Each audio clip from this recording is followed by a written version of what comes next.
Hello বন্ধুরা, তো আজকের সন্ধ্যায় আমার মা বানাচ্ছে ঝালমুড়ি। তো এখানে আছে, দেখতে পাচ্ছ, চপ।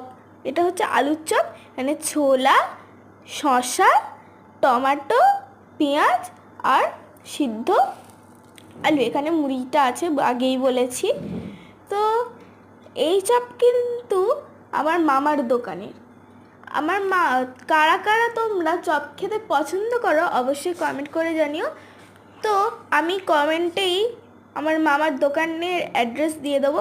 আমার মামার দোকানে কিন্তু সব রকমই চপ পাওয়া যায়, এর সঙ্গে কিন্তু স্পেশালি আমসত্ত্বের চপ পাওয়া যায়। তো কারা কারা চপ খেতে পছন্দ করো অবশ্যই কমেন্ট করে জানিও।